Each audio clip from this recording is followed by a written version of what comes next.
Hoje eu estou recebendo alguém que talvez o pessoal do beach tênis conheça como treinador, como um grande incentivador, principalmente aqui no Paraná, do beach tênis, mas é uma pessoa que tem uma história muito longa e tem muita coisa para contar pra gente. Gabriel Fará, bem-vindo. Oi, Júlia, tudo bem? Tudo Obrigado, né, bem? pela oportunidade. Imagina, é um prazer contar a tua história, Gabriel. São muitos, muitos anos aí no beach tênis, é, desbravando a gente que está há bastante Quase tempo. 11 anos já. A gente sabe que 11 anos atrás as coisas eram completamente diferentes. E hoje a gente vai contar a história de alguém que está no meio do jogo ainda, né, Gabriel? Não chegou lá. Ainda não chegamos ao final. Estamos só no. Vamos falar que estamos no começo ainda, né? Porque eu acredito muito que o beach tênis realmente vai alcançar aí números e espetaculares. Então a gente vai muito longe ainda.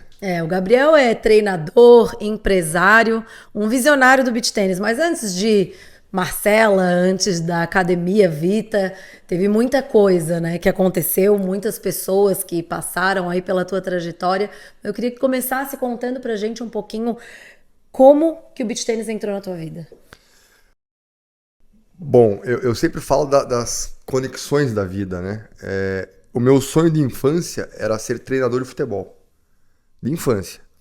E aí, quando eu tinha que escolher a faculdade, eu escolhi educação física. E sempre com esse sonho. Mas na metade do caminho da faculdade, a minha família tem uma empresa de turismo. E eu comecei a trabalhar com a minha mãe. E aí eu fiquei por lá. Graças a Deus tinha muito sucesso. A empresa, inclusive, existe até hoje. É, e ficou aquele sentimento do treinador. Em 2012, ainda lá na agência, já fazia. Comecei na agência em 2004. Eu tive a oportunidade de trabalhar no Atlético Paranaense. Um amigo meu me convidou, é o Que Matheus é o teu Costa, time, que né? é meu time. Já mexeu no coração. E aí ele falou, cara, vai fazer uma entrevista lá, vai ver se você passa. Eu falei, fui lá, formado em educação física e passei. Eu fui supervisor da categoria de base. Inclusive, jogadores hoje, Léo Pereira, que joga no Flamengo, fizeram parte daquele grupo lá que eu tava. Só que eu fiquei 45 dias só. E eu pedi pra sair. Porque eu não gostei do ambiente do futebol. Achei um ambiente assim, muito ruim. Não gostei. Dentro do meu perfil, obviamente, né? E aí o meu sonho de ser treinador, ele se apagou. E aí eu comecei a namorar a Rafa, e aí eu conheci a Marcela. A Marcela ainda não jogava beach tênis. E em um determinado momento a Marcela conheceu o esporte, se apaixonou e começou a jogar. E eu nunca fui dos esportes de raquete. E aí, assim, foi muito legal porque a Marcela falava assim: vamos pra Floripa lá em torneios, porque só tinha torneio lá, né? Naquela época era a G1, G2, né? E Santa Catarina, lá os torneios da Federação Catarinense. E eu nunca ia viajar. E aí teve um torneio lá que ia acontecer em Camboriú, e nesse eu fui. Falei, porra, pra Camboriú eu vou passar o final de semana lá. E aí eu cheguei e me assustei, porque eu vi uma estrutura muito grande. Acho que devia ser um G1, alguma coisa importante na época profissional. E a Marcela nesse torneio, ela jogou muito bem. Inclusive, antes de começar o jogo, eu perguntei pra ela, até quanto que vai esse jogo aí? É um 7 até 6. Em que ano foi isso? Acho que foi 2015, deve ter sido 2015, 14 para 15.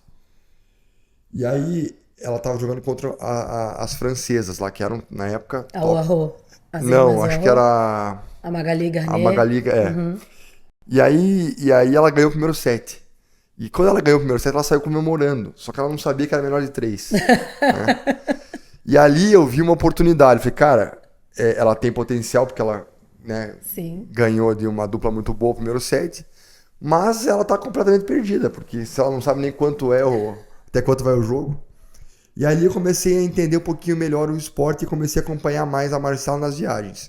E também comecei a jogar. Tinha um grupinho aqui no Parque Barigui, em Curitiba, a gente vinha jogar. E eu sempre fui um cara que sempre quis construir. E nessa época, eu fui conversar com a prefeitura de Curitiba E a gente resolveu fazer um torneio aqui imitando o que acontecia lá em Santa O Catarina. G1 lá de Balneário Camboriú. Só que era torneio aqui na verdade era um torneio amador. Então o primeiro torneio que aconteceu em Curitiba a gente realizou aqui com a ajuda da prefeitura, né? Você já estava envolvido na organização do torneio. O nosso grupo ali, né? Eu, a Marcelo, o Cadu, o Wagner, o Roger, a gente tava ali, mas eu que tava encabeçando, né? Então eu fui na prefeitura, eu busquei os alvarás. E quando o torneio estava pronto, eu entrei em contato com a federação através da Marcela, na época era o Silvio o presidente, e pediu que ele desse lá a chancela da federação, para a gente deixar o torneio mais importante. E aí começou a nossa história com a federação. Então, assim, e de lá para cá, mudou muita coisa, né?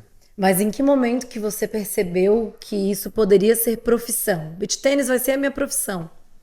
Demorou um pouquinho ainda, porque a partir de 2015, 2016, eu comecei a ajudar a Marcela na carreira dela. Então, a organizar os treinos, a buscar patrocinadores, a mostrar para ela que ela poderia ser o número 1 do mundo. O meu projeto com ela era, você pode ser o número 1 do mundo. E eu lembro que naquela época ela nem falava assim, eu posso ser o número 1 do mundo. A Marcela é tímida, né? Então, mas eu tenho certeza que isso ajudou muito ela a chegar aonde ela chegou, porque eu fui junto com ela construindo, né, um caminho. E aí as coisas foram acontecendo para ela. E aí foi quando lá em 2017, 2018, que a Marcela acho que foi para um torneio mundial aí, lá na Rússia, e eu comecei a dar aula para ela. E aí as coisas começaram a acontecer. Mas então lá em 2015, quando vocês fizeram esse primeiro torneio, o que tinha aqui no Paraná de beach tênis? Não tinha praticamente nada. Tinha algumas pessoas que já jogavam, mas essas pessoas não conseguiram criar um grupo e criar uma intenção de prática, né? Aí logo depois veio o Anderson Rampazzo com a Connecting, junto com o Danilo. Eles começaram a fazer torneios ITFs aqui antes do que a gente. Eles abriram uma academia antes do que a gente. E eu nunca tive sonho de construir uma academia. E a Marcela sempre teve. E são coisas da vida, né? Das conexões. E um dia lá, um domingo, eu estava em casa, eu moro no Cabral e morava no Batel. E eu fui visitar minha mãe, e aí passando no caminho, eu vi um terreno assim, baldio ali, e eu falei, cara, aqui pode ser academia. Aí já entramos em contato e tudo mais. Acabou que o dono do terreno era amigo da minha sogra, até eu tinha sido convidado até para o meu casamento, eu nem sabia. Enfim, daí as coisas começaram a acontecer, a gente alugou o terreno, construiu a academia, e aí quando a gente construiu a academia que realmente eu mudei para o beach tênis. E aí eu entendi que quando a gente montou a academia, que a gente não poderia montar simplesmente uma academia onde o professor dava uma aula independente. Eu tinha que montar uma escola, porque eu via muita intenção de realmente construir algo diferente. Porque estudando o mercado de tênis, você via que são muitos professores independentes, né, fora os clubes, assim, mas que dão as suas aulas. E eu falei, cara, a gente tem que montar algo maior do que isso. E aí começou a história do Método Vita. Porque lá em 2015, vocês começaram a construir praticamente do zero, né? Talvez o Anderson, o Danilo, que estavam ali na frente também ajudaram a essa crença de que realmente o beach tênis poderia virar profissão, mas até hoje ainda tem muita gente começando do zero em lugares mais remotos do Brasil. Claro, o beach tênis já cresceu muito, mas ainda tem pessoas começando praticamente do zero. E o que te fez acreditar que realmente o beach tênis poderia ser essa potência que é hoje? Eu sempre falo que o beach tênis, ele transforma a vida das pessoas. E nesses últimos 10 anos eu vi muita coisa acontecer, muita história muito legal acontecer dentro do esporte. Então, eu identifiquei no beach tênis realmente algo que toca o meu coração, que é transformar a vida das pessoas. E aí eu falei, cara, vou tocar aqui, fazer o meu melhor. E eu sempre tive uma paixão muito grande por treinar, e hoje, nas aulas e treinando, né, os atletas profissionais, eu me coloco... Júlia, sabe quando a gente faz alguma coisa que é natural? Para mim isso é natural. Assim, treinar, olhar os jogos, analisar, é natural. Então eu faço com muito amor, e aí as coisas acontecem. Quando a gente ama o que faz, as coisas fluem muito melhor, né? Realmente a gente sente que tem essa paixão do teu lado pelo beach tênis, pelo treinamento, por enxergar novas potências. E a gente pode até dizer, Gabriel, que foi uma das primeiras pessoas que botou a mão no fogo pela Vitória, né? Claro que ela, desde muito jovem, muitas pessoas já observaram que ela tinha uma coisa diferente, mas vocês tiveram uma relação um pouco mais próximas, até porque a Marcela já era uma atleta consolidada, uma atleta com bons resultados, com mais idade, mais experiente, e vocês juntos pensaram nesse projeto Marcela Vita e Vitória Marquezini, que foi quando realmente a Vitória apareceu, né, para o mundo. Júlia, quando eu montei o projeto para a Marcela lá em 2016, eu trabalhei na minha cabeça, né, a parte técnica, tática, vamos ter um departamento de funcional, fisioterapia, departamento físico, entrar com a parte, né, da psicologia. E eu fui descobrir lá em 18, 19, 20 que tudo isso é importante, mas se eu não tiver uma gestão de parceiro em quadra, alguém que esteja do meu lado com os mesmos objetivos, a gente não ia conseguir. E o beach tênis, ainda como é um esporte muito novo, ainda falta, na minha opinião, um profissionalismo na questão de duplas. Você vê muita dupla mudando muito, muito rápido.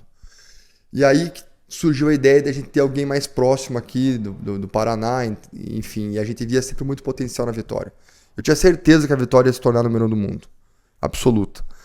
E então, assim, eu tenho muito orgulho de poder ter iniciado junto com a Marcela, com ela, com o Wagner, toda essa história aí, e realmente eu brinco que a Vitória é a nossa fadinha do skate, né?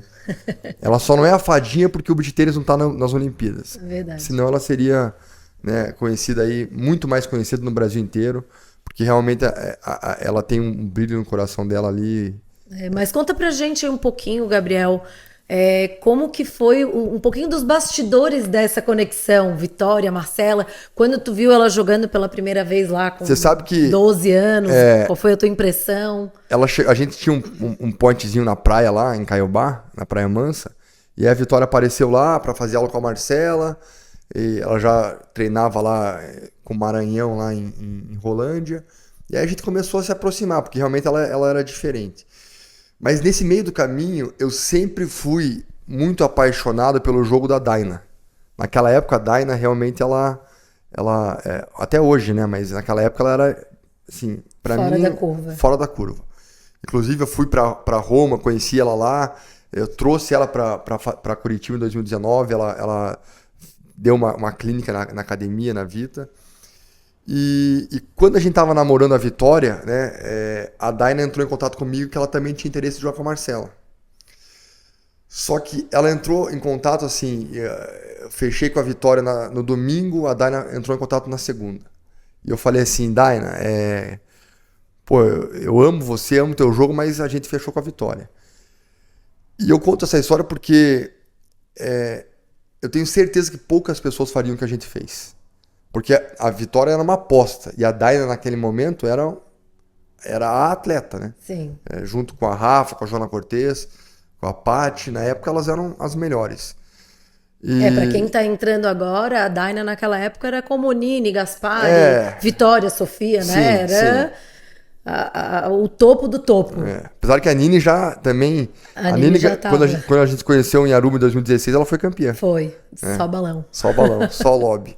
E nesse campeonato em Aruba, a Marcela jogava com a Samantha. Elas ganharam da Nini no primeiro set de 6-0. E o segundo lá tava pra ganhar e acabaram deixando virar e, enfim, perderam. E a parceira da Nini era a Corbara, né? Jogava de camiseta, bonezinho pra trás. Quem olhava pensava assim, não vai dar. Vai ser moleza. Enfim, e aí são histórias legais porque a gente conheceu os pais da Vitória, foi muito... Assim, eles foram muito próximos, até pela federação, porque a Vitória já ia para a Copa das Federações, a gente tinha uma proximidade muito grande. Em 2018, que eu fui para Aruba também, a Vitória já era da seleção brasileira. Juvenil. E, enfim, a gente tinha uma proximidade muito grande, assim. Então, foi uma história construída e que, da minha parte, tem muito amor, assim, por tudo isso. Porque a gente sabe que hoje a Vitória tem seu treinador, tem uma equipe por trás, mas tudo tem um começo, né? E a gente sabe que a gente colocou um pouquinho ali Ah, com certeza. Eu acho que para ela também fez muito bem essa confiança de uma atleta consolidada como a Marcela apostar no trabalho dela. A Vitória, ela é uma menina muito diferenciada, a gente sabe disso. Ela tem uma consciência, uma maturidade muito acima da idade dela. Agora já tá com 20 anos, já Sim. podemos, né, dizer que tá indo conforme a idade, mas com 15 anos ela tinha uma maturidade absurda. E, sem dúvidas, essa aposta ajudou ela também a acreditar que ela poderia chegar E lá, ela né? passou, por exemplo, na Copa das Federações de 2022, que nós somos campeões da categoria Pro, a torcida pegou muito no pé da Vitória, inclusive para sacar e tudo mais. E eu lembro dela chorando comigo ali sentado no banco, porque não estava conseguindo e tudo mais. São situações que o atleta passa que, se o atleta tiver o coração aberto, isso vai fortalecer, né? Não vai colocar lá para baixo. E foi isso que aconteceu com ela. Falou aí de Copa das Federações, a gente vai chegar lá porque tem bastante história para contar, até porque vários dos atletas do Paraná, da Copa das Federações, eles são destaques hoje mundiais, né? Eu sei que tem uma história também com o Didio, com o Mingozzi. Queria que tu contasse pra gente um pouquinho dessa história, dessa carona. O que que rolou nessa carona? Teve um torneio lá em Caiobá, acho que foi um Pan-Americano, e enfim, para quem não conhece, o beach tennis é a comunidade, né? Então todo mundo se ajuda. E o Mingozzi, que é o capitão da seleção, então mandar um abraço para ele, um cara que eu admiro muito. Ele tava lá em Caiobá e precisava voltar de carona, e eu dei uma carona para ele para Curitiba. E na conversa ali, né, ele contou um pouquinho da história dele lá na Itália e tudo mais, e ele comentou, e eu comentei com ele sobre o Giovanni Cariani na época. E eu falei, cara, você vai convocar esse menino pra seleção. Ele é muito cedo e tudo mais. Eu falei, mas vai acontecer. E o Gigi sempre foi muito talentoso, mas sempre muitas pessoas falaram muito mal do saque dele, né? E eu sempre achei o saque dele muito bom, mesmo não sendo um saque tão potente, porque fazia ele chegar, ou faz ele chegar na segunda bola, ou a terceira bola do jogo, muito bem. Então todo mundo tinha essa, pô, mais o saque, mais o saque, mais o saque. E eu achava isso algo, acho que até o Vini falava do saque dele, né? Mas eu achava isso algo positivo no jogo dele. Então eu conversava comigo, você vai levar ele. E isso aconteceu, né? Quer dizer, demorou um pouquinho, mas o Vini foi, desculpe, o Gigi foi para a seleção, ainda a seleção juvenil, e depois, né, hoje, se tudo der certo, para a seleção profissional de volta. Já foi, né? Já Talvez vá foi, de novo. talvez vá de volta. As expectativas aí para essa convocação são. Essa vai ser boa, né? Vai ser boa, porque tem muita opção. O Mingozzi passou algum tempo aí sem trabalhar muito, né? Porque as convocações eram mais Eram fáceis, óbvias. eram óbvias. Agora já começou a complicar um pouquinho. Com certeza. E o que te separa, Gabriel, de treinador e observador? Eu acho que o observador, ver o talento, assim, isso que eu digo, pra mim é algo natural. Eu consigo bater o olho. Aconteceu com o Marcelo Reck, né? O Marcelo Reck, ele não é um atleta super talentoso, mas eu vi nele algo que é diferente. Ele é um cara que tem uma garra acima do normal, um foco acima do normal. E assim, a gente observei e falei, cara, esse cara pode chegar. O Lucas Santos, que hoje tá jogando com o Vini, a mesma coisa. Tanto o Marcelo quanto o Lucas chegaram comigo na categoria D. Eles eram alunos. O Marcelo começou a ir na academia fazer day use lá, jogar, e aí eu já puxei ele. Falei, cara, vem cá que você tem condições. E o Lucas eu conheci em Caiobá também, ele jogava pelo Círculo Militar. Imagine, começando, mas ele tinha o biotipo do jogo, né? Ele é magro, alto. Eu falei, cara, você pode chegar. E aí eu trouxe o Lucas para academia para dar essa oportunidade para ele. E graças a Deus deu certo, assim, é uma coisa que eu não sei se o Lucas vai continuar sendo atleta, né? A gente nunca sabe o amanhã. Mas só dele já poder dizer um dia que ele foi um atleta profissional, já vale muito, né? Então isso é uma coisa que está dentro do meu coração também. Cara, eu consegui proporcionar uma oportunidade para ele. E o Marcelo Reck é a mesma coisa. Inclusive o Marcelo, na Copa das Federações que a gente ganhou, eu apostei nele, né? Porque todo mundo achou que eu ia colocar o Canelas com o Giovanni Cariani, e eu coloquei na final o Marcelo. Ou melhor, na semifinal, que era um jogo contra o Mola e o Léo Branco. E aí, por que o Gabriel colocou... Que na época o Mola e o Léo estavam indo super bem no circuito, como dupla. Como dupla. E por que eu coloquei o Marcelo? Alguns motivos ali particulares que eu tenho dentro do meu jogo, mas mais do que isso, o Léo e o Mola, eles conhecem o Canelas, né? Conhecem o jogo do Canelas. Então, eu sempre falo que o atleta tem que encontrar uma solução. Então, na minha cabeça, cara, se o Léo e o Mola tivessem uma dificuldade dentro do jogo, com o Marcelo jogando contra, seria mais difícil dele encontrar uma solução, porque ele não conhece o Marcelo. Então eu apostei muito nisso. Isso me faz lembrar muito, inclusive, a Marcela jogando uma final de Mundial com a Rafa contra a Nini e a Gaspari, que o Mingozzi também teve o mesmo pensamento, é um elemento surpresa. A gente tinha na seleção Joana, Marcela e Rafa. O normal que acontecia todos os jogos era entrar Joana e Rafa, e na final daquele Mundial 2021 ele botou a Marcela, que foi uma jogadora incrível. A Marcela ali na seleção, Aquele foi um dos momentos mais legais que eu tive, assim, também presenciei no esporte, foi muito, muito bacana. E são essas coisas que estar no meio do esporte nos proporciona, né? Eu acho que o esporte, ele proporciona algo que talvez um médico deva sentir quando salva a vida de uma pessoa.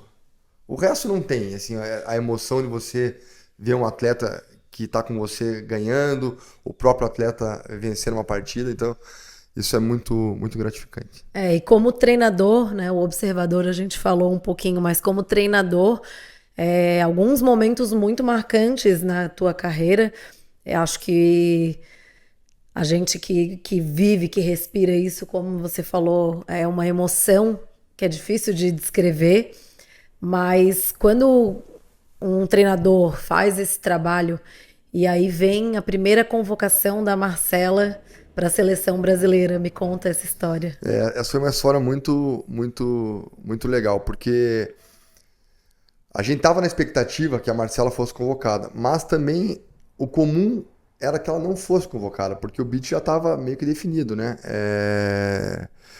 Então a Rafa, na época a Rafa também era uma pessoa que estava começando, né? Mas a Rafa já era uma autoridade ali, já tinha ganhado um Mundial. Tinha ganhado um Mundial, né? Aliás, o primeiro Mundial que ela foi, né? Que entrou com convite. Com convite, com a Joana Cortez. E aí, na época, o capitão da seleção era o Narco Rodrigues, que ele é comentarista do Sport TV. E ele fez a convocação ao vivo pelo Sport TV. E onde tu tava, tu lembra? Eu tava lá na agência, nesse momento, e a Marcela tava no clube, a gente não tava junto. E aí, pô, quando ele falou o nome da Marcela, pô, saí chorando e tal, foi muito legal. Foi um momento, assim, muito, muito especial. Mas foi um momento muito especial porque eu acreditava muito que a Marcela pudesse. E talvez a Marcela própria não acreditasse, sabe? Então eu queria que ela sentisse isso. Cara, você pode chegar lá. Você tem condições de chegar lá. Então esse foi o meu grande papel. Isso eu tenho feito tanto com a Marcela, fiz com o Marcelo, fiz muito com a Vitória quando ela tava conosco lá, muito com o Giovanni Cariani. Então você vai colocando no coração desses meninos que eles podem chegar. Né? Porque se eles ficarem assim, cara, como é que eu vou ganhar do Espoto do Gianotti? Sabe? Então, se ele não acreditar que ele pode, só o impacto de jogar contra os caras que são os melhores, né, no momento, já faz você se retrair. E como você vê que a Copa das Federações contribui para isso? Porque esses talentos, eles passaram pela seleção do Paraná antes de estar, né? Claro, a Vitória sempre esteve na seleção brasileira como juvenil, mas o Didio, o Rec, a Isadora Simões, eles tiveram oportunidades dentro da Copa das Federações. teu papel como treinador da seleção profissional, certo? Sim. E aí você viu essas pessoas, deu essa oportunidade. Eu gostaria que você contasse um pouco mais sobre o teu papel na Copa das Federações, na seleção paranaense, nessa convocação, nessa aposta em cada jogador. A minha primeira Copa que eu fui foi em 2015, como atleta. Inclusive a Marcela até me deixou no banco de reservas nessa competição aí. E aí em 2016, em 2015 a Marcela, junto com o Marco Rosa, eles eram os diretores né, do time Paraná. E em 2016 o Silvio me convidou para ser o diretor aqui de Curitiba e região. E naquela época o Marco Rosa deixou de ser e o Rubinho entrou, que até hoje é o diretor. O Silvio e o Rubinho, eles têm um papel muito importante, né, na federação. E quando eu entrei como diretor, eu pedi para que a gente não convocasse nenhum atleta que não fosse do Paraná, né, na categoria profissional, o que era comum também. Mas eu acreditava muito que se a gente fizesse isso, a gente ia construir novos talentos. E acabou que deu certo. Porque a Marcela aceitou isso, porque naquela época a Marcela era a única atleta profissional aqui do Paraná. Então a Flávia Deboni foi, a Dodó foi, a própria Vitória, enfim. Veio vindo atletas junto com a Marcela. E no masculino a gente não tinha uma referência ainda, né? E aí a gente foi construindo a referência. Teve o Andrei, teve o Polísios. Mas desde 2016 eu sou capitão e eu venho construindo isso com o Silvio. Até mandar um abraço. O Silvio se tornou um grande amigo meu. E esse cara assim, é um cara visionário. Ele foi o cara que conseguiu entender o tamanho do beach tênis, conseguiu fazer com que a federação se tornasse muito organizada, algo que a gente vem construindo, dando sugestões. E hoje eu acho que a Federação Paranaense é a federação que mais recebe torneios de ITF no Brasil. Então, o ano passado foram 27, acho que esse ano são 30. A gente organiza o BT 400 em Caiobá, BT 200 tem acho que uns 4 ou 5 aqui no Paraná. Eu vou organizar agora mais um BT 50 em Curitiba. Então, assim, juntando forças, encontrando recursos para poder conseguir trazer os eventos para cá. E por que é importante esses eventos? Porque antigamente, quando a Marcela viajava para fora, o Vini, enfim, toda essa turma, eu, no planejamento da Marcela, eu fazia o valor de ponto que ela ganhava na ITF versus o custo desse ponto, né? Porque tinha que viajar para fora e tudo mais. Cada ponto custava muito caro. Muito caro. E hoje, você tendo os torneios aqui no Paraná, isso te proporciona uma facilidade muito grande, uma entrada muito grande para os atletas. Sim. Então, é uma oportunidade que esses atletas têm muito grande. Então, eu tento buscar isso e fazer isso, porque nem sempre você faz um torneio para ganhar dinheiro. Na verdade... Muitas vezes. Na verdade, de todos que a gente organizou, o último, a gente conseguiu ter uma pequena receita. E todo mundo que passa por mim nos eventos fala, pô, você tá ganhando muito dinheiro, né? Eu fico pensando, puta, que hora que eu não tô. Porque realmente é tudo muito caro. O BT 400 hoje custa R$1 milhão. 800 a R$1 milhão. Não tem como ser mais barato do que isso. Só premiação, $45 mil, né?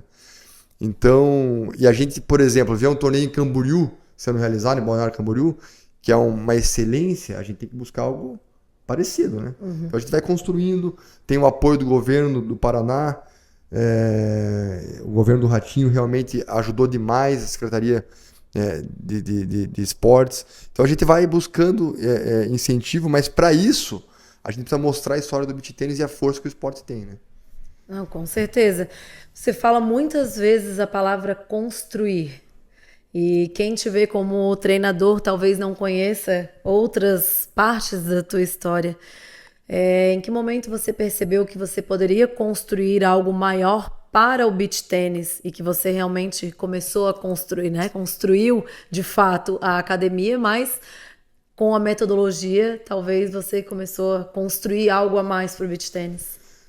Júlia, eu não sei em qual momento da minha vida, mas teve um momento que eu entendi que a gente pode fazer tudo. Então, quando eu montei a academia, eu tinha 2 caminhos. Contratar um professor lá e deixar ele solto, ou alugar a quadra para o professor, que é muito fácil de fazer, ou tentar construir algo que realmente impacte as pessoas. Então, assim, eu sempre tive essa cabeça de tentar construir algo que realmente fizesse sentido e que pudesse trazer um legado, tanto na federação quanto nos torneios. Então, assim, essa palavra construir, para mim, ela tá no dia a dia, porque eu acho que a gente pode fazer muitas coisas e muitas coisas grandes. E nessa de construir, você vai trazendo pessoas para você. Então, eu sempre cito duas pessoas muito importantes. Tem o Silvio, que na federação, que é um cara fundamental, que me ajudou demais a direcionar essa construção do esporte. Mas tem a Lu Olsen, que é uma amigona minha, que ela ajudou a patrocinar os primeiros torneios que a gente fez, que na época era o BT 200, que não tinha 400, que ele é como se fosse um 400. E, inclusive, esse torneio que a gente fez o primeiro, a Marcela fez a final, ela e a vitória contra a Daina. Se a gente tivesse ganho, seria barba, cabelo e bigode, né? Mas a Lu me ajudou muito, porque realmente é muito caro, ela me ajudou muito, né, investindo no torneio. Também tem o Gustavo Milani lá no Graciosa, hoje ele é o vice-presidente do clube, que ele também acreditou no beach tênis quando ainda não existia, e ele montou as quadras, e ali houve uma mudança de vida da Marcela, que dava aula no parque, passou a dar aula no clube, quer dizer, mudou demais a qualidade de vida, a gente poder treinar, porque para dar aula no parque tem que montar a rede todo dia, desmontar todo dia, quer dizer, é uma dificuldade muito grande. Então, são pessoas que vieram, né, nos ajudando. E de lá para cá, a gente construiu, aliás, quando eu falo que o beach tennis transforma a vida das pessoas, é porque a gente construiu muitas amizades, né? Até tô com a Fábio aqui, uma amigona minha que está nos acompanhando. Enfim, tem muita gente que a gente hoje se tornaram amigos e o esporte proporciona realmente isso. Então, a construção está dentro do meu coração. Em que momento que você entendeu que você precisava criar um método? Porque o beach tennis ele é um esporte novo, apesar de tudo que a gente já viveu, dos ídolos que já apareceram. É um esporte novo, é um esporte que está dando muita oportunidade, tem muito professor surgindo, mas a gente entende que tem essa necessidade. Em que momento você percebeu que era necessário criar um método? Antes do beach tênis, eu pratiquei jiu-jitsu na academia Gracie Barra, e eles têm uma metodologia, que é a metodologia Gracie. E eu também sempre fui muito conectado com o Gustavo Borges, sempre acompanhei muito a história do Gustavo Borges, a academia Gustavo Borges, que é aqui de Curitiba. E eu, quando criei a academia, eu falei, cara, não tem como fazer algo diferente. E eu lembro que no jiu-jitsu, eu em um determinado momento da minha vida, eu fui morar em Chicago, passei 3 meses lá, e eu fiz jiu-jitsu lá. E a mesma aula que eu tinha em Curitiba, eu tinha lá, pela Gracie Barra. E para mim isso é fantástico, porque você sai do professor levar a aula conforme ele acha que é interessante, né? E também tive a oportunidade de fazer outros esportes que sem metodologia, que você percebe que o professor vai dar aula e o que ele dá na aula é o que ele definiu naquele momento. E isso é muito ruim para a percepção para o aluno. Então, na minha cabeça, a gente tinha que construir uma metodologia. E hoje, o método Vita está muito bem estruturado. A gente tem mais de 170 aulas gravadas.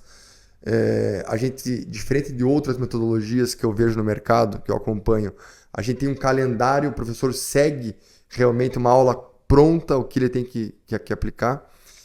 E a partir disso, a gente transformou a vida de muitas pessoas se tornando professores. Porque hoje o professor de beach tennis, a remuneração é muito boa, né? Eu sempre falo que é uma remuneração entre 10 a 20 mil reais, depende muito do professor. Mas você pensar em 10 mil reais nos dias de hoje, eu acho uma remuneração muito boa. Com certeza. Em qualquer tempo, né? Não só hoje. Realmente. Mas a questão da metodologia, ela, claro, existe a paixão do Gabriel pelo beach tennis em querer ver o esporte crescer, se fortalecer, mas também existe o gestor Gabriel, né? O cara que está pensando também em negócio. Quando que você transformou essa metodologia em negócio? Como que você percebeu que isso poderia ser escalável? De que forma vocês conseguiram fazer isso? Quando eu entendi que o esporte era muito cru ainda com relação à metodologia, a gente começou a criar a nossa metodologia para as nossas aulas aqui em Curitiba. Então hoje a gente tem 2 academias aqui, mais o Graciosa que a gente faz a gestão. E ali a gente mapeou, estruturou, e aí escalar se tornou muito mais fácil. Mas houveram muitos erros também nesse caminho, né? Porque nada é feito de forma tão fácil. E a franquia para a academia, né? Ou o licenciamento, ainda a gente não conseguiu deixar redondo. Então o que a gente decidiu fazer? Trabalhar direto com o professor. Né? Por quê? Quando a gente trabalha com academia, se a academia não tem alguém lá dentro que consiga mostrar para os professores que o método é muito importante, não funciona. Então a gente precisa realmente ter alguém que faça isso acontecer. E como ainda no mercado de beach tênis a gente não conseguiu encontrar pessoas dentro da academias, a gente focou em professores. E hoje a gente tem mais de 100 professores licenciados que compram o nosso método anual e a gente vai colocando conteúdo novo, enfim. E tudo com a expertise da Marcela, né? Quantos alunos vocês têm hoje? A academia hoje, ela tem... a Vita aqui em Curitiba tem mais de 1.000 alunos, 1.000 e pouquinho. Se a gente somar os professores que aplicam o método, eu acho que são impactados mais de 5.000 alunos mês. Né? Se a gente contar aí 130, 140 professores, cada um tivesse 50 alunos, que é uma média, né? Tem professores que têm muito mais. Sim, é bastante gente impactada pelo método Vita. É. Mas assim, a gente conversando, como você falou, nem tudo é perfeito, nem tudo são flores. Como qualquer negócio, tem as suas dificuldades. Tem algum momento que você pensa assim, nossa, esse incêndio foi difícil de apagar, esse me trouxe crescimento, ali eu aprendi? Teve muita coisa, né? Tanto na gestão de torneios, né? Uma história que eu posso contar aqui é do Interclubes, lá que a gente teve que cancelar o evento. E esse evento ele acontece sexta, sábado e domingo. E de sexta para sábado já começou a chover demais. Então, quando eu fui para casa lá, eu tava inclusive sozinho no apartamento lá, acabei até vomitando à noite porque de tão nervoso que eu tava. Porque o Interclubes, eu acho que esse ano ele se tornou o maior torneio do Brasil. Foram mais de 3.000 atletas inscritos aqui no Paraná. Foi montado acho que 48 quadras, quer dizer, uma estrutura enorme montada pela federação, e a gente tem a coparticipação, né, a coorganização. Então são essas coisas que vão acontecendo. Muitos casos de professores não aplicarem o método, quer dizer, você mostra, ensina e o professor vai lá e faz como ele acha que tem que fazer. Muitos professores, de certa forma, construindo a sua reputação dentro da reputação da academia, isso acontece. Eu acho normal o professor ter um relacionamento com o aluno, mas também tem que colocar a academia no lugar que ela pertence, né? que é a construção do método. E isso é uma construção diária. Eu acho que a gente vai colocando essa cultura no coração dos clientes, dos alunos. O que mais te incomoda hoje quando você olha para o ensino do beach tênis? Aí você me pegou, né? Aí você quer que eu... Mas o que mais me incomoda, na verdade, é o professor que não dá valor pro aluno. Ou aquele professor que acha que só na conversa ele está ganhando o aluno. E às vezes ele até ganha o aluno. Mas quando um aluno entra em quadra, ele pode estar entrando em quadra porque ele está em depressão. Ele pode estar entrando em quadra porque ele está mal com a esposa, com o marido. Ele pode estar entrando em quadra porque ele tem um desejo de praticar um esporte que ele nunca praticou. Acontece com muitas mulheres, né, de 40 a mais, nunca praticaram esporte nenhum e estão se desafiando. Então, aquela 1 hora e meia que o professor tá com o aluno, ele tem que ser transformador. E às vezes eu vejo o professor não dando esse valor. Vejo o professor sentado, o professor saindo muito da aula. E eu vejo que a aula é algo muito importante. Você vê que o professor ele é um responsável por manter aquelas pessoas ali dentro do esporte. Muito, né? Ele é o que faz a conexão. Inclusive, a gente criou uma regra esse ano na academia que o professor não pode dar mais de 4 horas de aula seguidas. Justamente porque a gente entendeu que a 5ª hora de aula ele já cai um rendimento muito, muito, muito, muito, muito grande. Então a gente entende que o professor ele é fundamental, ele é o líder daquele momento ali. Então se ele não seguir boas práticas, não mostrar para o aluno que realmente o aluno pode conseguir melhorar, evoluir, eu acho que esse professor vai ficar para trás. E o que um aluno que está começando agora, uma pessoa começou agora o beach tênis, eu quero procurar um bom professor. O que ele tem que procurar nesse professor? Eu acho que ele tem que procurar um professor que tenha uma metodologia, né? E independente de qual seja, né? Hoje no Brasil tem várias metodologias, mas procure uma metodologia porque você vai conseguir entender que o professor está seguindo um processo de ensino com você. Fora isso, eu acho que você tem que procurar um professor que não atrase, né, que esteja interessado realmente na tua evolução, mesmo que você não queira evoluir. Eu acho que isso é uma coisa legal de se falar. Tem muita gente que fala assim, eu não quero evoluir, eu quero só praticar. Mas no fundo, ela quer melhorar. Sim, fica mais gostoso jogar quando você tem mais controle do que está fazendo, né? O senso de evolução ele é algo que está dentro do ser humano. Então, você tem que fazer o aluno conseguir evoluir. Então, acho que é buscar realmente um profissional sério, né? Que já tenha muito tempo no mercado ou que esteja sendo treinado por alguém que realmente esteja há muito tempo. E naqueles lugares que o beach tennis está pequenininho ainda, está crescendo, que não tem professores, porque quando a gente fala de grandes centros, Curitiba, Florianópolis, São Paulo, Brasília, é mais fácil a gente ter professores realmente consolidados, professores que já têm uma vasta experiência, mas muitos lugares ainda não têm. Como que as pessoas podem procurar um bom profissional? Como identificar um bom profissional que ainda está em construção, porque a gente sabe que isso acontece, a gente percebe que ele quer melhorar. E como que o aluno consegue identificar quando o professor tem essa vontade de crescer? Júlia, acho que tem duas percepções aqui. Nós que conhecemos o esporte, a gente já identifica, né, o professor que entende ou que não entende. O aluno que está começando, ele não conhece o esporte. Então, para ele, talvez qualquer professor, ou aquele professor que é o bacana, que é o gente boa, seja o bom professor. E aí, conforme ele vai se apaixonando, vai entrando na comunidade, ele vai percebendo algumas coisas, porque hoje na internet você tem todas as informações. A informação não é mais o problema. Então, assim, eu acho que procure alguém que siga uma metodologia. Acho que a pergunta é essa. Porque hoje, a gente tem muita coisa disponível online. Muita coisa. Hoje tem muita metodologia e procure uma metodologia, um professor que siga uma metodologia. Acho que isso é o mais importante. Então, um conselho para quem está começando a dar aula? Vá atrás de uma metodologia. E aí vá atrás do método Vita, né? Agora tá fazendo publicidade. Fazendo merchan.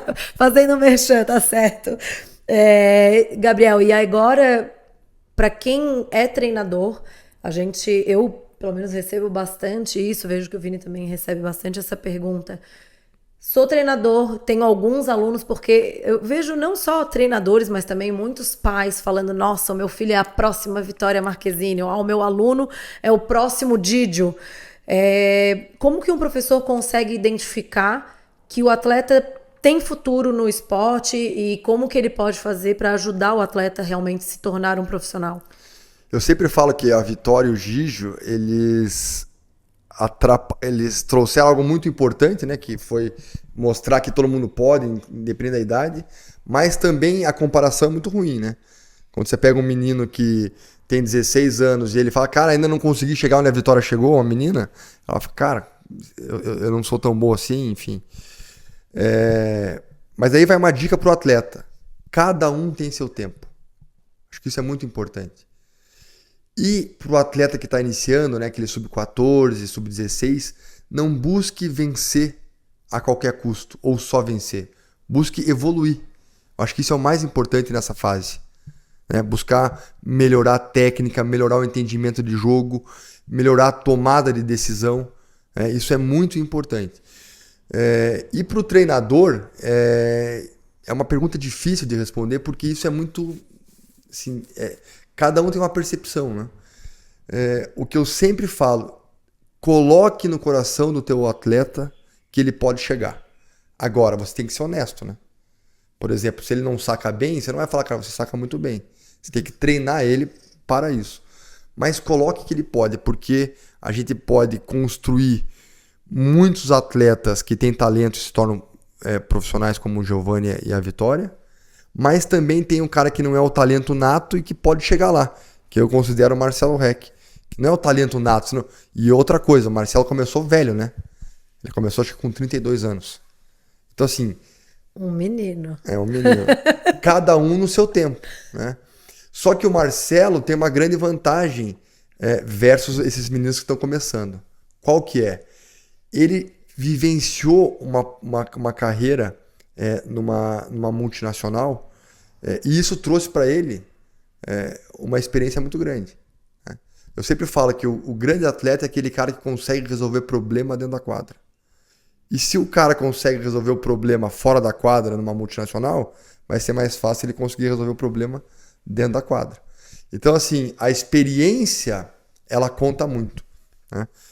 Então, assim, cada um no seu tempo. Acho que essa é a grande sacada aqui. Cada um no seu tempo e o treinador colocando no coração do aluno que ele pode. Agora, com paciência, né? Não é ganhar um torneio que ele já vai chegar lá. É uma construção. É uma construção. E o próprio esporte baliza, né? Acho que o ranking, você pode tentar, uma hora que você não... O esporte ele vai travar o atleta. Mas eu acho que o treinador ele tem que ser a conexão de fazer o atleta chegar o mais longe possível. E a internet ela é uma ferramenta muito poderosa, ela traz muitas coisas positivas, ela dá acesso a muita coisa, mas ela também tem um lado que eu vejo como não tão positivo, que é onde as pessoas fazem comparações, onde elas veem recortes, e eu me preocupo muito com essa geração que tá vindo, porque eles veem um cara que faz um ponto bonito no Instagram, que inventa uma jogada, que às vezes aquilo realmente é legal de assistir, mas num jogo não vai ser tão eficiente, não vai trazer resultados tão positivos. Então, eu gostaria que tu desse a tua visão sobre isso, sobre a forma como a molecada está acessando os conteúdos e como eles podem aproveitar e o que eles devem evitar, até porque muitas vezes eles pensam, eu não vou não vou jogar, eu não vou investir, primeiro eu tenho que ter patrocínio, primeiro eu quero aparecer. Eu acho que as ordens estão um pouco invertidas, né? Não, você tem razão, estão muito invertidas na verdade. Lá na academia a gente tem o nosso time profissional, tanto masculino quanto feminino, e esse ano numa reunião com os pais e com as atletas, elas estavam querendo estruturar a parte de buscar patrocínio e tudo mais, e sempre a Vitória é o espelho lá, né? A galera fica observando. E eu sempre falei, cara, para você chegar a ter o que a Vitória tem, é fácil, você tem que estar em quadra. Não adianta ter o Instagram, contratar não sei quem, querer organizar tudo, porque a marca vai em você se você tiver resultado. Então, primeiro vamos focar no resultado para depois buscar o patrocínio. E Júlia, você deve observar também, todo mundo hoje quer um apoio de raquete, né, que eles chamam de patrocínio de raquete. Então, eu acho que o atleta se importa demais com isso. E eu lá na academia não dou muito valor para isso. Então, eu tenho até que ficar me controlando, porque às vezes a gente parece ser pro atleta e a gente não está interessado nele, porque eu não quero buscar uma marca de raquete, um patrocínio, enfim. E na verdade não é isso, é que realmente tudo no seu tempo, né? Eu acho que isso é muito importante, tudo no seu tempo. Você não pode, de forma nenhuma, colocar na cabeça de qualquer atleta que está iniciando que ter um patrocínio é o que vai fazer o atleta chegar lá. É o contrário. Primeiro chega, depois busca o patrocínio. Inclusive, eu acho que muita gente faz contratos ruins antes do tempo porque não esperou estourar. Eu penso assim. A gente usa muito essa frase lá em casa, né?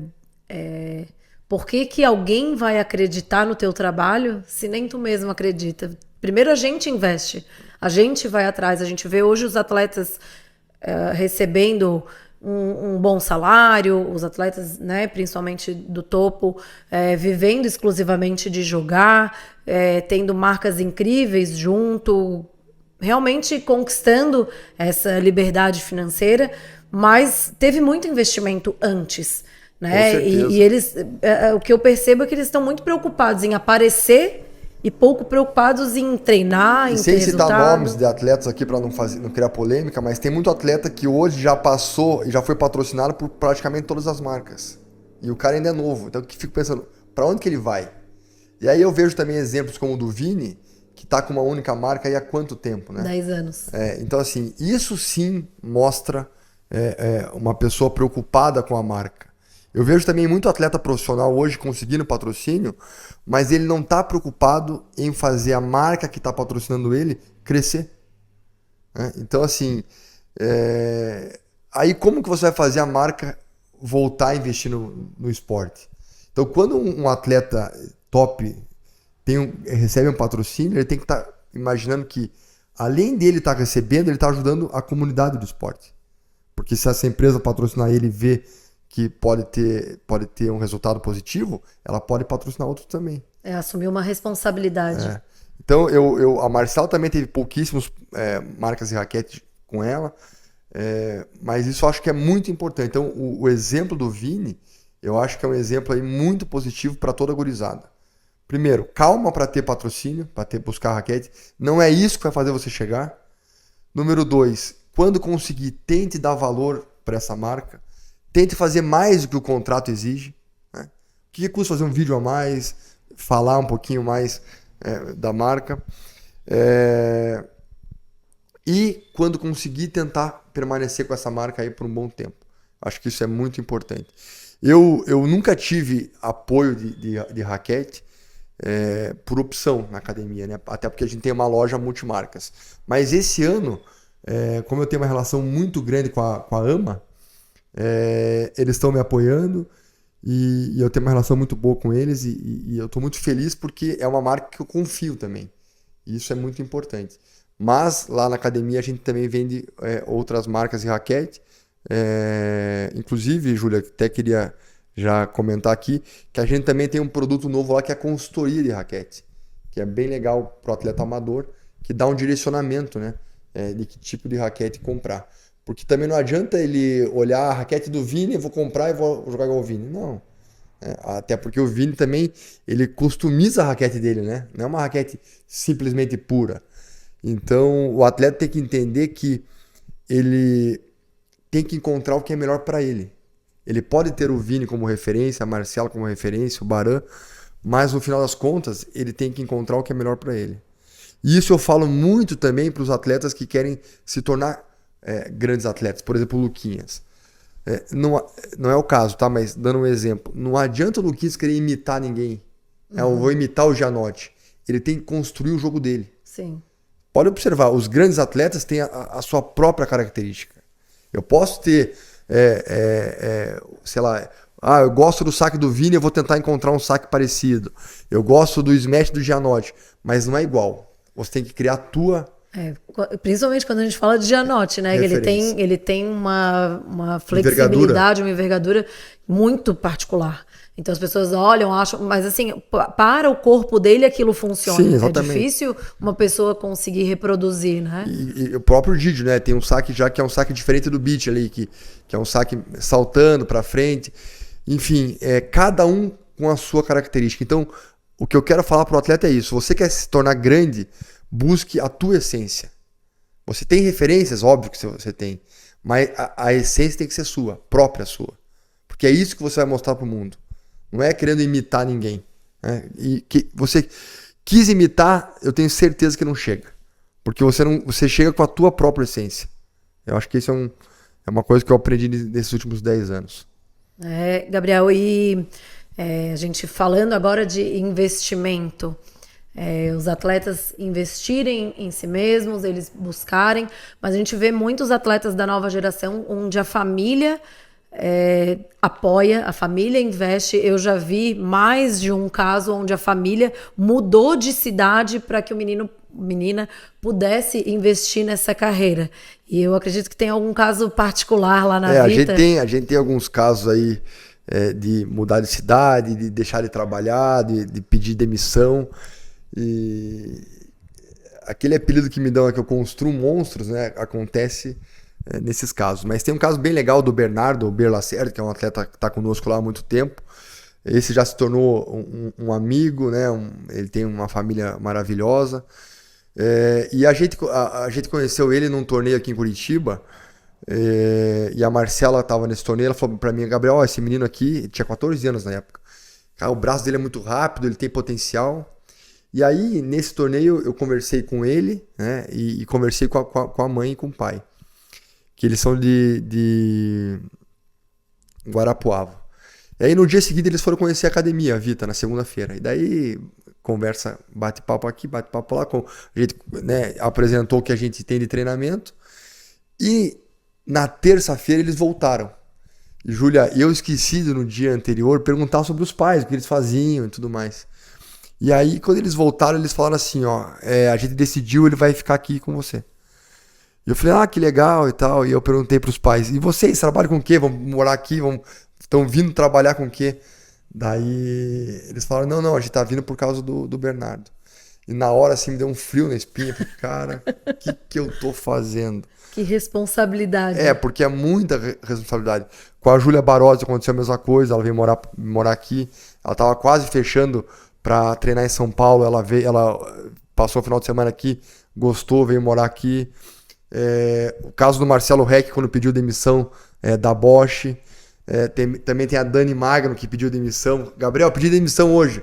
Agora vou trabalhar com o beach tênis. Eu falei, meu Deus do céu, o que eu fui fazer? Porque eu tenho isso como uma responsabilidade, né? Quer dizer, se eu coloquei no coração da pessoa que ela pode, eu tenho que entregar, né? E como eu faço muita coisa na academia, Júlia, às vezes eu falho com as pessoas. Então, às vezes eu esqueço, às vezes, enfim, porque não é só treinar, né? Eu treino o atleta, eu faço a condução dos professores, eu construo, escrevo a metodologia, toda a parte financeira da academia. E hoje no Brasil, você sabe que a parte contábil não é fácil, né? Não. Então, lá na Vita, pouca gente sabe, mas a gente tem 4 empresas montadas. Porque se eu tivesse uma só, o imposto é muito alto. E são 4 empresas de segmentos diferentes. Tem o funcional, tem a loja, tem o bar e tem a academia, que é a escola de beach tênis. Então, assim, tudo isso eu faço a gestão com a minha equipe que tá lá. Mas não é fácil, né? A gestão de atendimento, WhatsApp, CRM. Então eu controlo toda essa parte também. E ainda tem que cuidar de casa, né? Da família, da Rafa, do João Pedro, do Felipe, enfim, de todo mundo. Realmente é bastante coisa, mas todo esse ambiente, todo esse ecossistema, ele está diretamente ligado ao beach tênis. Hoje tens um faturamento, não sei se podes abrir aqui os teus números, se tens interesse em abrir. Mas como é que, assim, do início da Vita para hoje, qual é a diferença? Quantos empregos vocês geram? A gente, graças a Deus, cresceu bastante. Hoje a Vita são 10 colaboradores ali que cuidam da parte da administração, manutenção, limpeza. Mandar um abraço para todo mundo lá que nos ajuda. Professores na academia são 22, né, contando Graciosa e a outra sede da academia, o Vista Alegre. O faturamento hoje anual aí acho que passa de 3 milhões por ano já. E, enfim, a expectativa é crescer. Mas uma coisa que eu sempre falo para as pessoas, e é uma coisa que eu nunca... se você me perguntar, Gabriel, o que você nunca fez no beach tênis? Eu nunca trabalhei pelo dinheiro. Nunca. Inclusive já dei muitas aulas de graça. Então, assim, é óbvio que você tem um faturamento, você falou em famílias aqui. Eu sei da responsabilidade da gente ajudar muitas famílias que estão conosco lá, de poder oferecer um salário sempre a mais do que o mercado paga. Mas eu nunca fiz nada pelo dinheiro. Nunca. Inclusive, até falam que eu gasto muito assim, que eu sou muito molenga, né, com todo mundo. Mas é porque o dinheiro ele não é o centro da minha vida. O centro da minha vida são outras coisas. E são essas coisas que trazem a qualidade de vida que eu tenho, né? Eu acho que hoje, no mundo, a gente tem uma comparação muito grande, né, das pessoas. Ah, um é milionário, o outro tem uma condição boa, o outro não tem condição. E eu acho que esse é um grande erro. Eu acho que a gente tem que buscar todo mundo ter uma qualidade boa de vida. Independente do padrão. Do padrão. Mas se um é milionário, eu não sou. Mas, cara, se a gente tem uma qualidade boa, já tá excelente. Então é isso que eu busco. Eu acho bem legal essa tua fala, Gabriel. Meu pai me mandou um vídeo ontem, esses vídeos de Instagram, onde um cara contava uma história que ele tinha um amigo, e o amigo perguntou, e aí, como você tá? Ele, poxa, não tô muito bem, pô, tô com um problema financeiro, não sei o que, minha empresa. E aí o amigo falou pra ele, não, problema financeiro, você não tá muito bem, mas espera aí. Como está a saúde da sua família? Como estão os teus filhos? Com certeza. Né? Então, é claro que problema todo mundo tem em diversas esferas. Agora, adiantaria você ter 10 milhões de reais na sua conta e o seu filho ter uma doença grave? Com certeza. Né? Então, realmente é muito interessante E para a isso. gente dar valor para a vida, assim, tem muita gente que daria tudo para ter o pior dia da nossa vida. Verdade. Hoje a desigualdade no mundo é muito grande.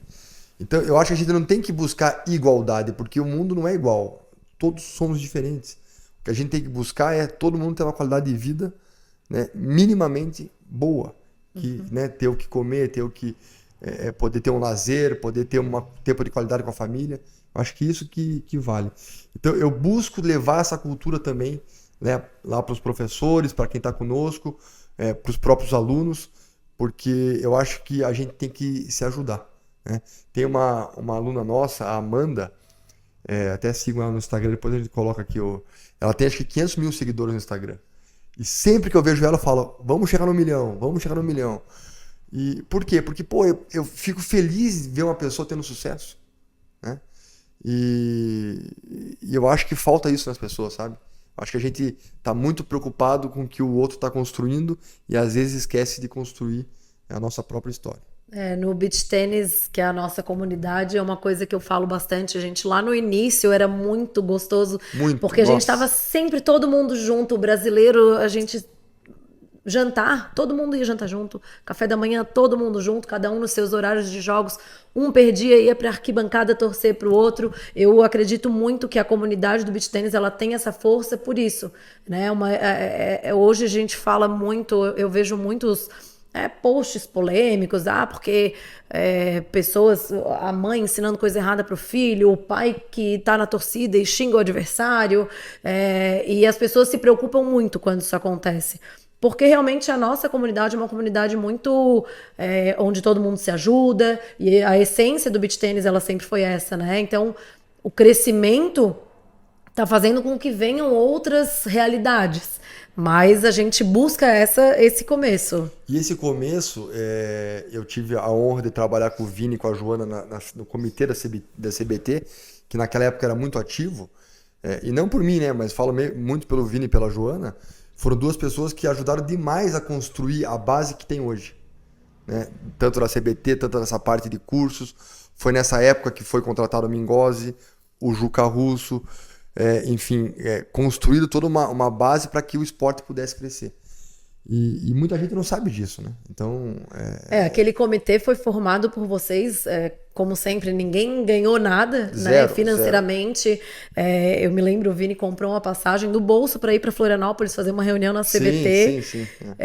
Para vocês realmente montarem aquele comitê que foi por esse amor ao beach tênis, à comunidade, de todo mundo se ajudar, que esse comitê foi formado e foi um grande ponto de transformação do esporte. Né, de a gente começar a ter grandes... Porque naquela época, ninguém sabe, mas naquela época eram 2 meses na Itália. Isso tudo que a gente vê no Brasil era fora. Fora. Então, os brasileiros penavam, porque ganhava em real, gastava em euro, ficava meses fora de casa. E hoje não tem um comitê, mas hoje já tem associações de atletas, enfim, as coisas estão caminhando. Né? Mas foi um pontapé. Foi um pontapé. E eu acho muito importante as pessoas entenderem que o professor hoje ganha muito bem, Júlia. As academias ganham muito bem. O organizador de eventos, às vezes toma muito prejuízo, às vezes consegue ganhar, às vezes consegue ganhar bem, mas ele vamos colocar um pouquinho de lado aqui. Agora, tem muita gente ainda que ganha muito mais que o atleta. Eu acho que isso que os atletas precisam lutar. Não adianta fazer um torneio com uma estrutura maravilhosa, gastando 3, 4 milhões, e o atleta ser enfim, me fugiu aqui a palavra, mas de todo o cenário, talvez o que ganhe menos. Talvez a menininha que está vendendo churros no evento ganhe mais que o atleta. Eu acho que a gente precisa lutar por isso, para que o esporte realmente possa continuar crescendo. Porque não dá só para os top 10 ganharem, né? A gente tem que buscar. Com certeza. Agora, também não quero tirar do top 10 para colocar no top 20, top 30. Tem que aumentar para todo mundo. Né? Hoje a gente vê o Play BT também com uma receita com certeza muito, muito, muito grande. Então, assim, a gente precisa trazer, e eu tento mostrar isso para a Marcela, para ela lutar lá, né? Que hoje eu estou um pouco mais afastado dos atletas profissionais, mas é muito importante isso. A gente entender que o atleta precisa ser valorizado. Então eu acho que é isso. Assim, a gente precisa lutar para que o atleta possa ter uma condição cada vez melhor. E eu sempre falo assim, tem muitos atletas que eu treino na academia sem cobrar nada. E chega um momento que a gente precisa também fazer com que o treinador receba. Mas eu entendi que lá no início, ou hoje no início ainda, o treinador ele não tem condições de cobrar muito, porque o atleta não ganha, né? Agora, também o que não dá, que eu falo para os atletas, é o seguinte: quando você vai para um torneio, você paga a passagem, você paga o hotel, você paga a alimentação, você paga a inscrição e falta o treinador, né? Que ainda também recebe muito pouco. Mas hoje é uma profissão que eu lá atrás já fazia e já era muito apaixonado. Hoje se tornou uma profissão, né? Porque de fato ela está oficializada, né? Sim, eu acho que foi um dos primeiros treinadores profissionais, né? Eu me considero um dos primeiros, assim, mas assim, que acompanhei a Marcela. Mas tudo isso também por dois motivos. Um, porque eu sou apaixonado por isso, porque a Marcela é minha cunhada. E o terceiro, como eu falei aqui, eu tenho agência de viagens, sempre foi muito fácil, facilitador poder viajar. Mas senão o custo realmente é muito alto. Mas o que eu tenho uma história muito legal para contar e muito orgulho, eu sempre falo das conexões da vida, né? Eu lutei tanto por essa profissão de treinador que, por sorte, o primeiro torneio da história a ter treinador em quadra foi o torneio que eu organizei em Matinhos. E então isso que a ETF realmente liberou, né? Porque também, vamos deixar claro que não era liberado, mas os treinadores davam os palpites, né? Sim. Sempre. Uma coisa que foi muito argumentada, né? Era uma dúvida. Ter treinador ou não ter treinador, isso vai favorecer só quem pode pagar o treinador. Mas, por outro lado, quando você abre essa possibilidade, você está dando a oportunidade de criar uma nova profissão. E, de fato, foi o que aconteceu. Né? Porque quem tinha treinador já era beneficiado. A diferença é que ele não dava palpite, palpite dentro da quadra. Mas fora isso, ele já acompanhava os atletas, ele já fazia estudo dos jogos, então já era uma vantagem. E agora foi permitida então uma nova profissão, mais oportunidade para outros atletas. E me perguntam muito também assim, Gabriel, primeiro, eu admiro todos os treinadores. Eu acho que todo mundo que se coloca lá numa posição de querer construir algo, eu acho que é muito valioso. Já me perguntaram muito, por que você não vai fazer um curso com o Tirella, enfim, ou com qualquer outro treinador italiano? E da mesma maneira que eu falo para o atleta buscar a sua essência, é o que eu acredito. Eu estou buscando a minha essência, o que eu acredito do jogo. Né? Porque o brasileiro tem muito isso, né? O cara italiano, ele é o melhor. Na verdade, não, são muito bons, todos. O esporte nasceu lá. Mas o esporte cresceu aqui. A verdade é essa. Né? O esporte nasceu na Itália, mas o boom veio aqui do Brasil. Com certeza. Né? Com toda a base e estrutura que atletas como o Vini, a Joana, a própria Rafa lá atrás ofereceram. Então, assim, eu respeito todos, mas eu também entendo que nós temos que buscar a nossa história. Sim. E Mais uma vez a palavra construir aparece, e quando a gente fala de oportunidade para os atletas, de eles ganharem mais, uma condição muito importante para os atletas do Brasil hoje é que os torneios, os grandes torneios, também estão sendo realizados aqui no Brasil. É uma visão muito importante. Claro, nem sempre os organizadores vão ganhar dinheiro, mas como você falou, né? Eu pouquíssimas vezes consegui ter uma receita de um torneio, mas estava construindo algo. E você teve essa coragem de investir, porque realmente não é fácil, mas pensando também na construção dos atletas para que eles pudessem, no Brasil, conquistar pontos importantes para o ranking. O nosso primeiro torneio ITF grande aqui foi o 200, eu não me lembro o ano, foi 22... quando que o Spoto ganhou Brasília? 2021. 21. Então o nosso primeiro foi em 22, porque eles ganharam aqui também.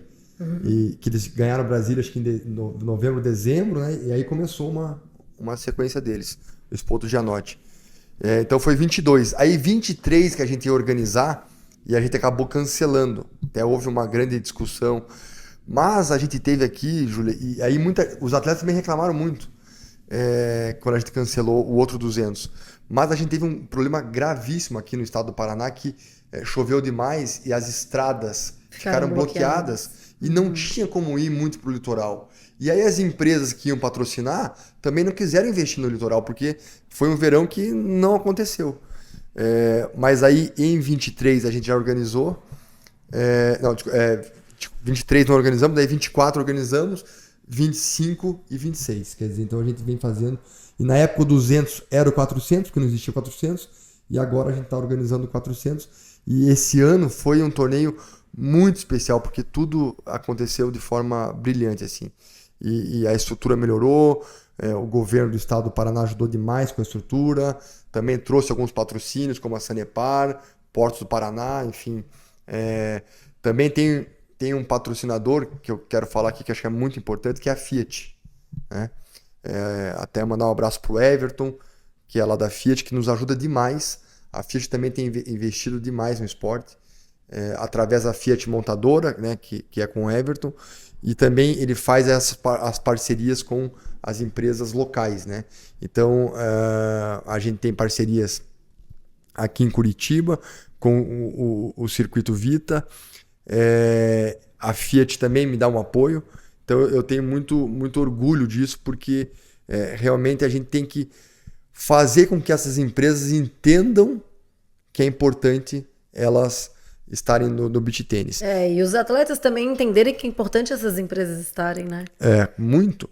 O ano passado a gente teve a Fiat Florença.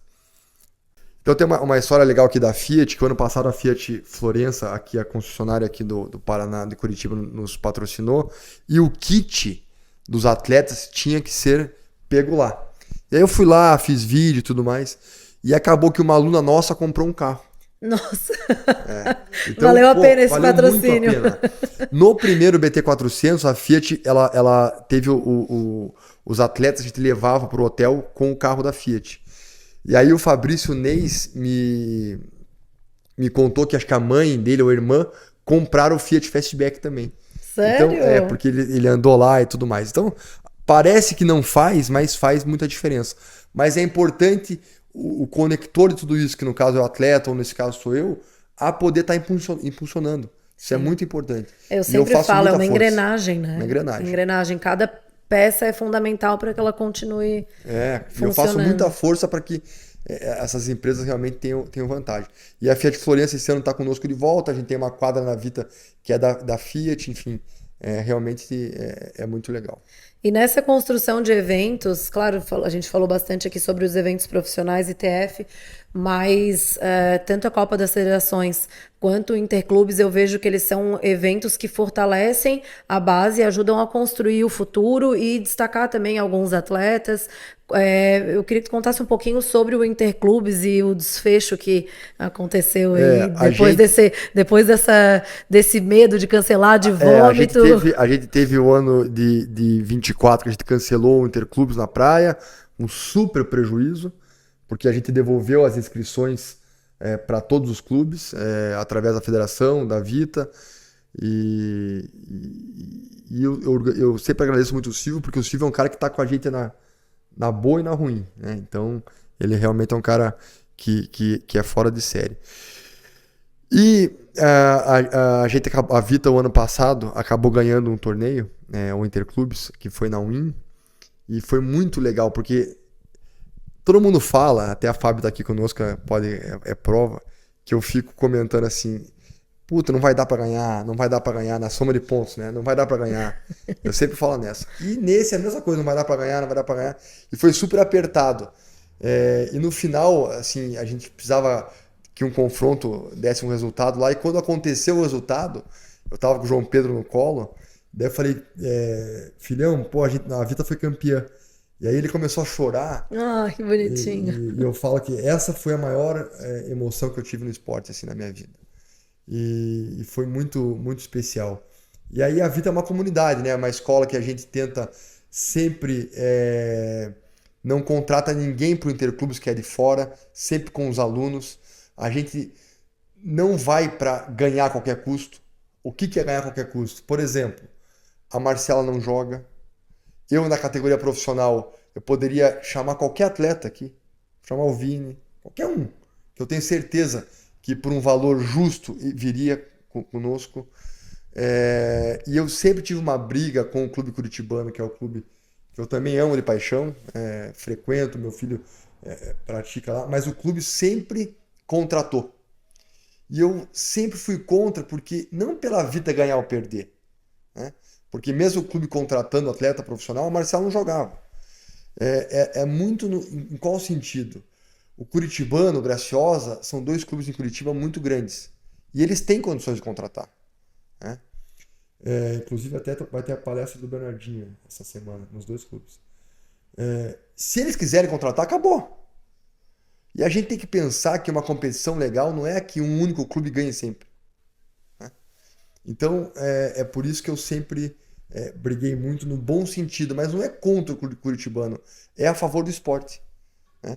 E eu sempre coloquei no Interclubes os atletas que a gente vai formando. Por exemplo, Marcelo Reck, Interclubes, jogou, quando ele já cresceu um pouquinho mais, tchau do Interclubes, vem a oportunidade para outros. Vem o Lucas. Então, o Lucas jogou o último, que a gente foi campeão na UIN, o Lucas jogou. Tchau, Lucas.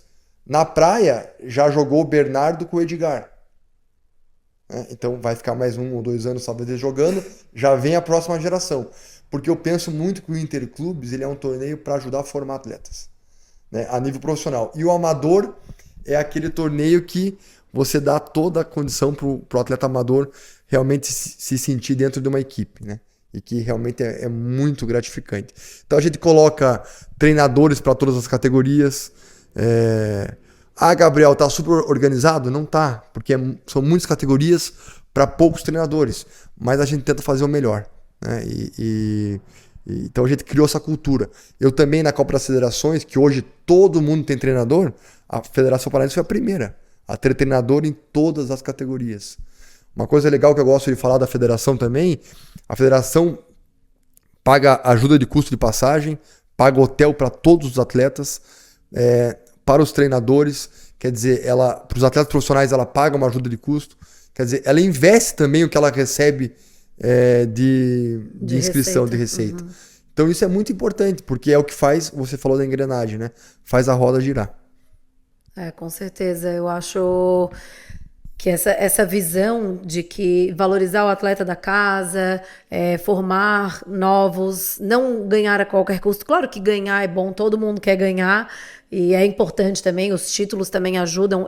Eu vejo que o Brasil foi uma grande explosão, o beach tênis, não só por conta da pandemia, que fez, né, um esporte legal, mas porque a gente tinha ídolos. Os ídolos, eles fortalecem essa ideia de comunidade, fortalecem essa inspiração, né? Então, eu acho que a gente tem o peso para os dois lados. É legal ganhar, mas também é importante a gente construir, porque quando a gente perde, é que a gente vai olhar o que está precisando melhorar. Eu conversando com o pessoal do pádel, eu falei para eles, falta vocês terem ainda o ídolo do pádel. Não tem no Brasil aqui, né? Porque o pádel também tem crescido demais. E também eu falo muito para as pessoas que falam, agora eu vou começar a jogar pádel. Não é para você começar a jogar pádel e parar o beach tênis. É para jogar pádel, jogar beach tênis, jogar tênis, tênis de mesa. Faça todos os esportes que você puder. Não precisa ser um ou outro. A gente tem aquela questão ainda da competição, né? Ou um ou outro. Não, jogue todos. Principalmente no nível amador, né? Lógico. Que é para se divertir. Eu jogo pádel, jogo beach, enfim. Beach tem jogado um pouquinho menos, assim, por causa da correria da academia. Mas tente praticar o esporte, eu acho que é muito importante.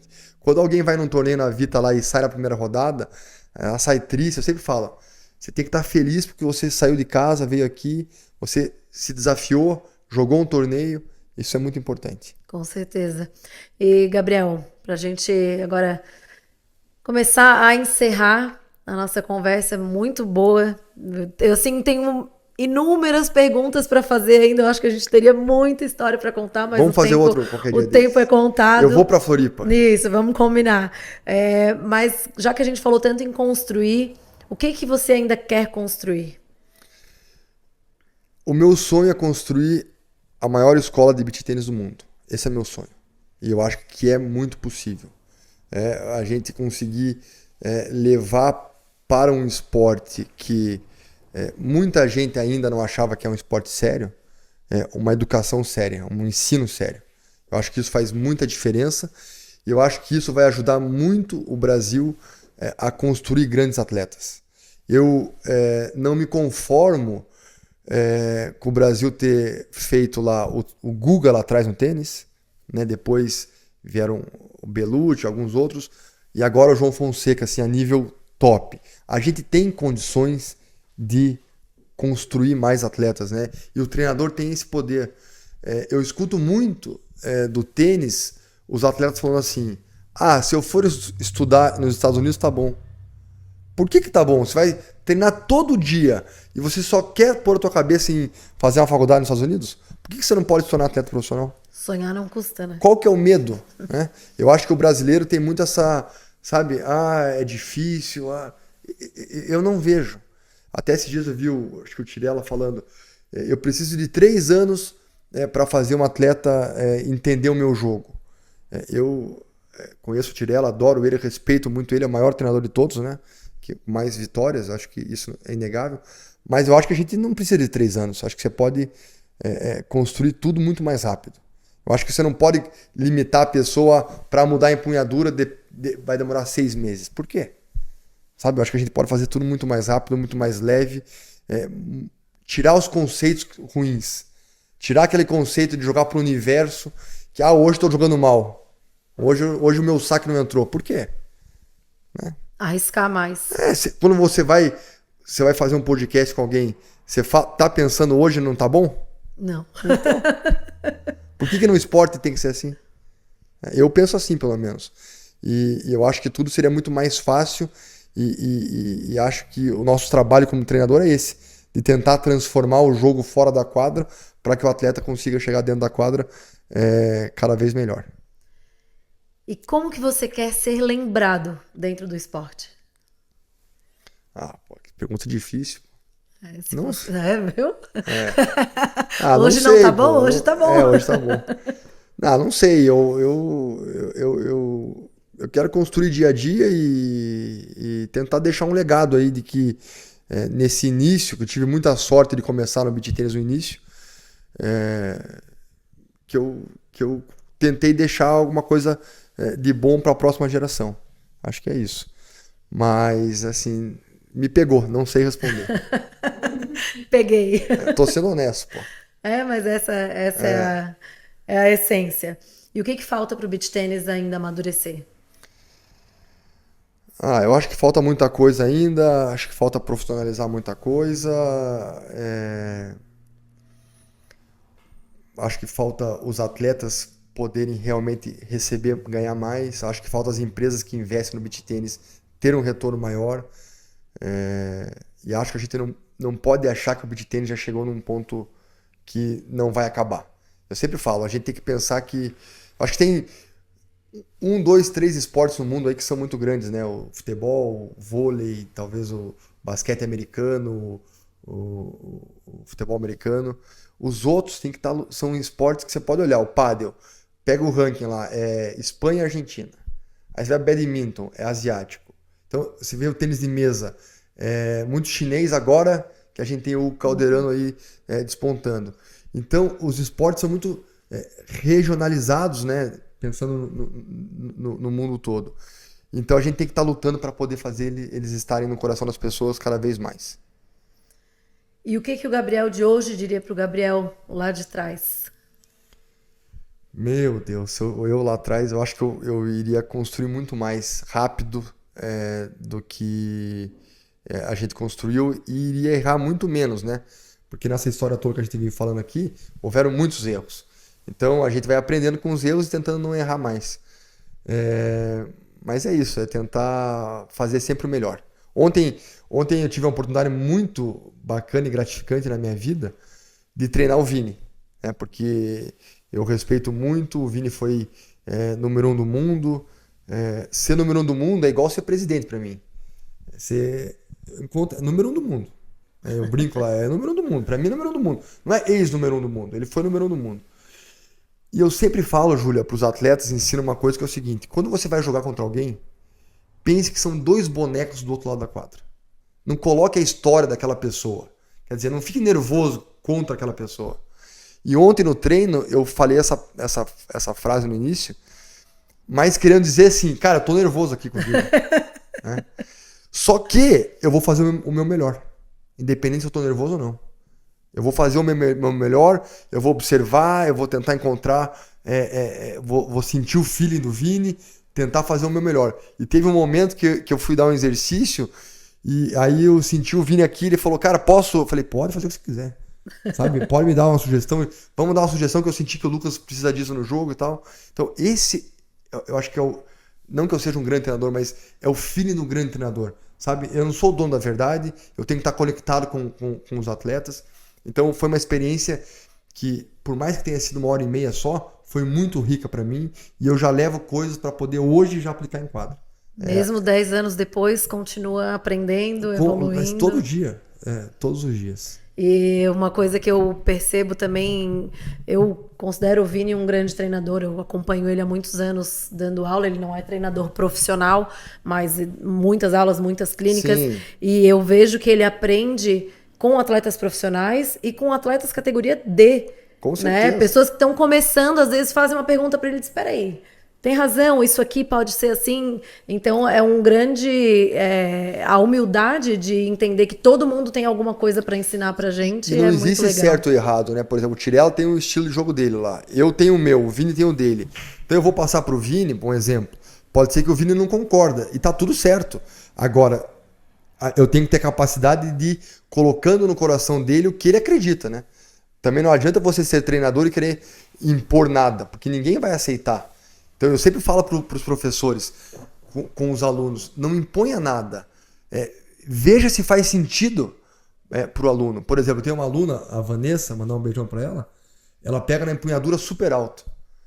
E aí já vieram me acompanhar em aula, Gabriel, a empunhadura que não está correta. Não está correta para nós, mas para ela tá. É o confortável dela. E ela não quer mudar, já conversei com ela. E tá tudo bem. Então, assim... Entendeu o que o aluno também... Lógico, não existe certo ou errado. O esporte tem o que é o mais usual. O mais eficiente. Mais eficiente, mas... assim, você tem que deixar a característica do atleta se impor. Eu acho que esse vai ser o grande futuro do ensino.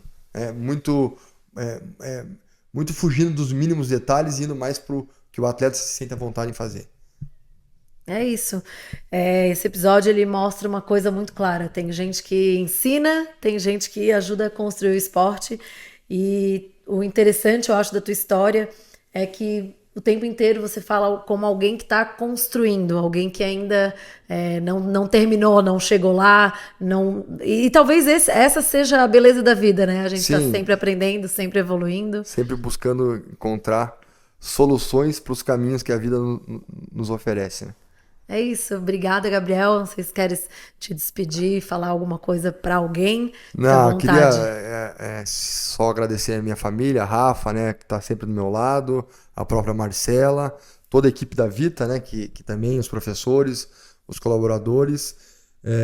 Agradecer muito a AMA, que, né, tem me apoiado, a própria Fiat. E também a Deus, né? Porque para mim, tudo na mão dele. Então, eu tenho muita fé e acho que a minha vida toda está guiada por ele e é por ele que a gente está aqui. Com certeza. Gabriel, adorei saber mais, apesar de a gente já se conhecer, esses 10, 11 anos a gente se conhece, mas é sempre muito interessante. Eu também adorei muito. Parabéns pelo trabalho. Obrigada. Muito interessante ouvir de ti, aprender contigo. Desejo muito sucesso para vocês, como empresa, como família, como treinador. Agradeço também por toda a tua empreitada, porque eu sei que não é fácil dar a cara a tapa, ter coragem de construir, é difícil, e isso faz bem para o esporte que eu tanto amo, que eu quero ver crescer cada vez mais. Obrigada. Obrigado. Até a próxima. Tchau, galera. Valeu.